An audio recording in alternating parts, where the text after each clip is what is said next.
அனைவருக்கும் வணக்கம். சற்றுமுன் வெளியான முக்கிய அறிவிப்பின்படி தமிழகத்தில் கனமழை காரணமாக தற்போது பள்ளி கல்லூரிகளுக்கு விடுமுறை விடப்பட்டு வருகிறது.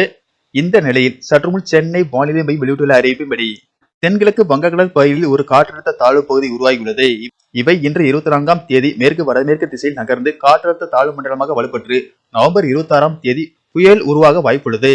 இந்த புயலுக்கு சென்யார் என பெயர் வைக்கப்பட்டுள்ளது. இதன் காரணமாக தமிழகத்தில் இன்றும் நாளையும் பல்வேறு மாவட்டங்களில் பரவலாக கனமழை பெய்யக்கூடும். மேலும் இன்று முதல் வருகின்ற 29ஆம் தேதி வரை தமிழகத்தில் பரவலாக பலத்த கனமழைக்கு வாய்ப்புள்ளதாக குறிப்பிடப்பட்டுள்ளது. கனமழை காரணமாக முன்னெச்சரிக்கை நடவடிக்கையாக இன்று பள்ளி கல்லூரிகளுக்கும் விடுமுறை அறிவிக்கப்பட்டுள்ளது. இந்த நிலையில் அடுத்த 7 நாட்களுக்கான சென்னை வானிலை மையம் வெளியிட்டுள்ள வானிலை முன்னறிவிப்பின்படி தமிழகத்தில் இன்று அநேக இடங்களிலும் புதுவை மற்றும் காரைக்கால் பகுதிகளிலும் இடி மின்னலுடன் கூடிய லேசானது முதல் மிதமான மழை பெய்யக்கூடும் என்றும், குறிப்பாக இன்று கன்னியாகுமரி, திருநெல்வேலி, தூத்துக்குடி, தென்காசி, ராமநாதபுரம், விருதுநகர், புதுக்கோட்டை, தஞ்சாவூர், திருவாரூர், நாகப்பட்டினம், மயிலாடுதுறை, காரைக்கால் ஆகிய மாவட்டங்களில் கனமழை பெய்யக்கூடும். மேலும் இன்று அரியலூர், கடலூர், கன்னியாகுமரி, மயிலாடுதுறை, நாகப்பட்டினம், புதுக்கோட்டை, ராமநாதபுரம், சிவகங்கை, தென்காசி, தஞ்சாவூர், திருவாரூர், தூத்துக்குடி, திருச்சி, திருநெல்வேலி மற்றும் விழுப்புரம் ஆகிய மாவட்டங்களில் மிதமான மழை பெய்யக்கூடும்.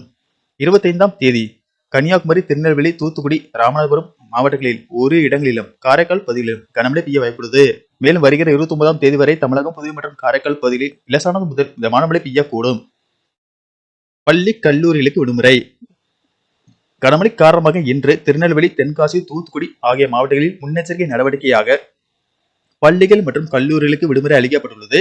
இதை தவிர இன்று கனமழை பெய்யக்கூடிய மாவட்டங்களில் உள்ள பள்ளி கல்லூரிகளுக்கு விடுமுறை அறிவிக்கப்படும் என்று கூறப்படுகிறது.